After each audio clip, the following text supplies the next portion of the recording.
Nós já estudamos sobre a técnica narrativa do beat, como criar uma cena e o significado da sequência. Agora é hora de aprender sobre a estrutura mais comum e clássica das narrativas, os atos.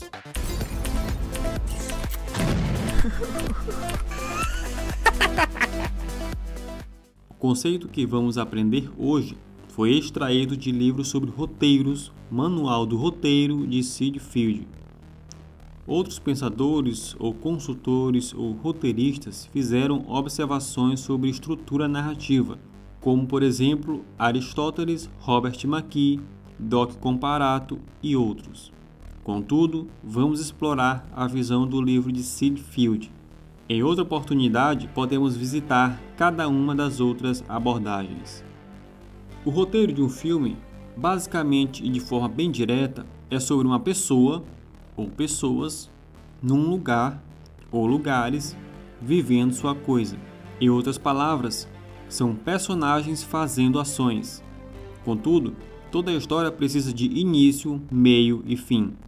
E essa estrutura é o que Sid Field chama de paradigma do roteiro. Lembram que já falei em outros vídeos sobre beat, cena e sequência? Pois bem, esses elementos, assim como os atos, são as partes que vão se relacionar com o todo e que são necessárias para um roteiro. Por exemplo, num jogo de tabuleiro, você tem 4 elementos fundamentais para que o jogo funcione corretamente. O primeiro deles são as peças, o segundo, os jogadores, o terceiro, o tabuleiro e o quarto, as regras. Todas essas partes cumprem uma função do qual representa o todo chamado jogo. E o jogo só funciona quando todas as partes cumprem a sua função. E assim o é com a estrutura dos atos. Cada parte menor, ou seja, cada ato, representa, somados, o roteiro. Na divisão de Sid Field, ele desenha o gráfico do paradigma com o ato 1 sendo de 30 páginas, o ato 2 vai da página 30 a 90 e o ato 3 vai da página 90 a 120. Para chegar a esse número, Sid Field usa como base a média de páginas de um roteiro de longa-metragem hollywoodiano. Vale lembrar que ele considera uma página equivalente a 1 minuto, ou seja, se um roteiro tem 120 páginas, ele tem 2 horas. Vamos dissecar o propósito de cada ato. O ato 1 é conhecido como apresentação. Nesse ato, o roteirista tem como objetivo apresentar a história, os personagens, a premissa dramática e a situação, que são as circunstâncias em torno da ação. E aqui ele dá uma dica importante: faça tudo isso em apenas 10 páginas. Quando vamos ao cinema, podemos geralmente determinar consciente ou inconscientemente se gostamos ou não gostamos do filme nos primeiros 10 minutos. Lembra que eu disse que cada página é 1 minuto para Sid Field? Então, 10 minutos equivaleriam a 10 páginas. Faça o teste. Veja um filme e depois de 10 minutos se pergunte se a história o engaja ou não.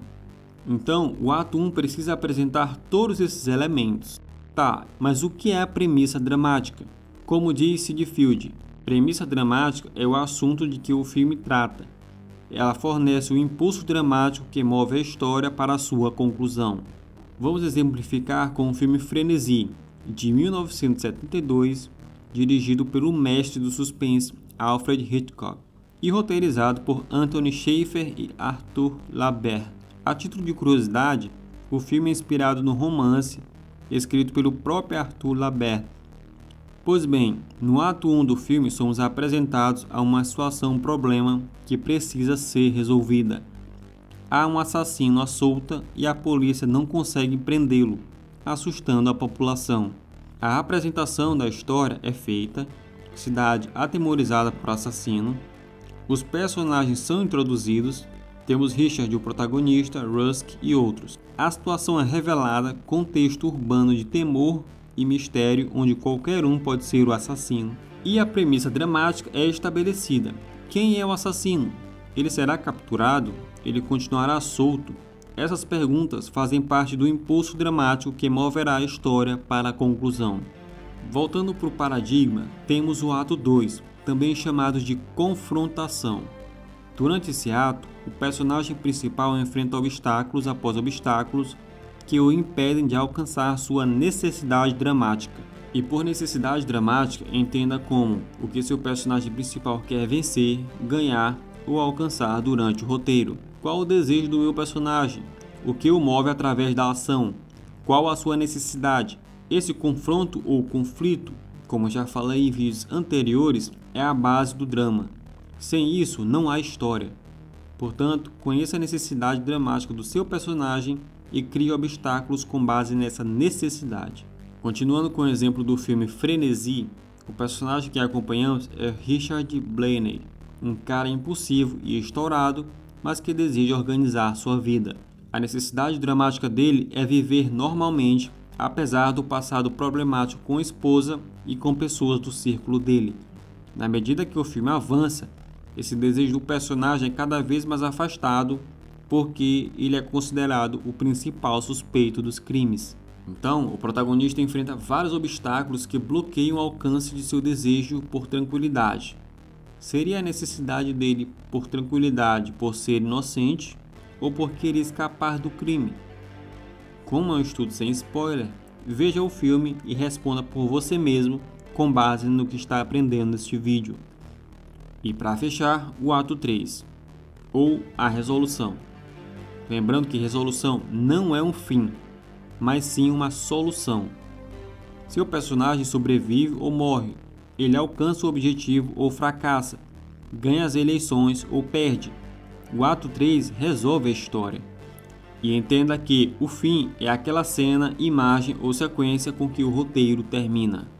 Em Frenesi, há uma solução final que satisfaz a questão levantada na premissa dramática sobre quem é o assassino. O filme termina e resolve a situação problema. Entendam que o próprio Sid Field considera esse paradigma como uma forma e não uma fórmula. É a espinha dorsal que mantém a história coesa. Beleza, já sei escrever os atos, mas como eu faço para conectar o ato 1 ao ato 2 e o ato 2 ao ato 3? Como se dá essa transição? Esse movimento que liga os atos é chamado de ponto de virada. Sobre isso, falaremos num próximo vídeo. Pois é, meus narrátios, comentem aí embaixo o que acharam desse estudo e digam se ficou claro ou tiveram dúvidas. Ajuda o canal curtindo, se inscrevendo e ativando o sininho. Dessa forma, você pode receber em primeira mão as notificações de análise e estudo novo sobre narrativa. Então, até a próxima cena.